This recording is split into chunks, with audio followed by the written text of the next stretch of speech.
There are many aspects of solution chemistry that are important for the MCAT. One aspect are the colligative properties.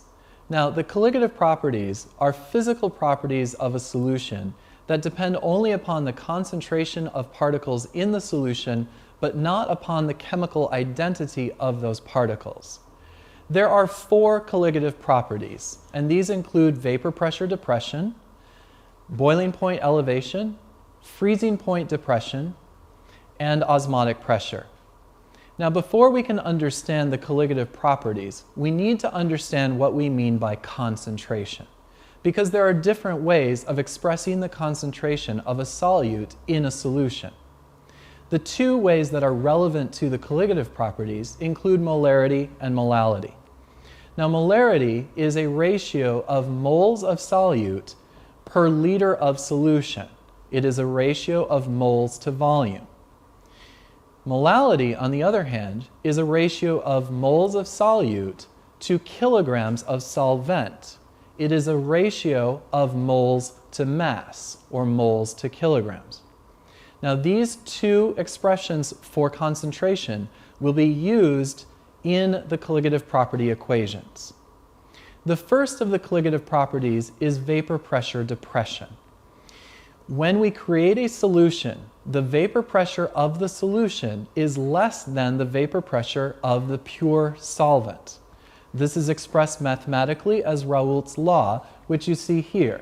The vapor pressure of a solution, P sub A, is equal to the mole fraction of the solvent, X sub A, times the vapor pressure of the pure solvent, P naught sub A. So as we increase the solute concentration, the mole fraction of the solvent decreases, and the vapor pressure of the solution decreases as well. The second colligative property is boiling point elevation. The equation that governs boiling point elevation is delta T sub B is equal to I times K sub B times little m. Now let's define each of these terms. Little m, as we've just seen, stands for molality. Molality is moles of solute per kilogram of solvent. It is one of our 2 important ways of expressing concentration. K sub B is a proportionality constant that will be given to you on test day, and the I term stands for the number of particles that are liberated per molecule of solute dissolved in the solution. Now we need to explain that a little bit. If we have, for example, a solution into which we are dissolving glucose, glucose itself does not dissociate in any way because all of its bonds are covalent. So 1 molecule of glucose produces 1 particle in the solution. On the other hand, if we were dissolving sodium chloride into a solution, the ionic bond between the sodium ion and the chloride ion would break apart, and we would produce, for every 1 ionic molecule of sodium chloride, 2 particles, a sodium ion and a chloride ion. Now remember, the colligative properties do not depend upon the chemical identity of the particles themselves. So the fact that we have a sodium ion and a chloride ion is inconsequential to the determination of the colligative property. The third of our colligative properties is freezing point depression. The expression for freezing point depression is very similar to the expression for boiling point elevation.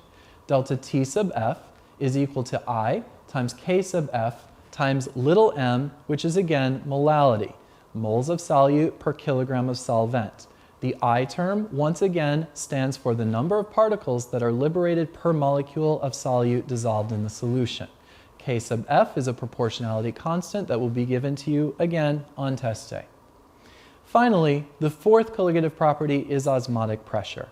Now, osmotic pressure can be thought of as the attractive force that particles dissolved in a solution exert for their solvent itself. So the more solute particles we have dissolved in a solution, the greater the osmotic pressure.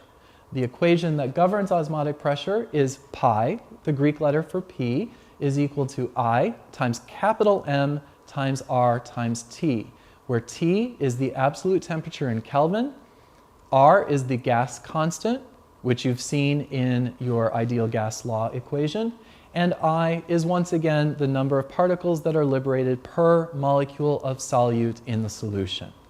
If we re-express the osmotic pressure equation, pi is equal to I times mRT, we can see that P could be substituted for pi, and we can re-express molarity, moles per volume, as I times N, where N is the number of moles of solute. Multiply that by R and T, and what we end up with is an equation that looks remarkably similar to the ideal gas law. Therefore, with osmotic pressure, there's actually less to remember than what you may have feared. Now, on test A, you may find answer choices, wrong answer choices, mind you, that suggest that there is a necessary and direct relationship between the chemical identity of the particle and the colligative property that's being tested. But this is simply wrong.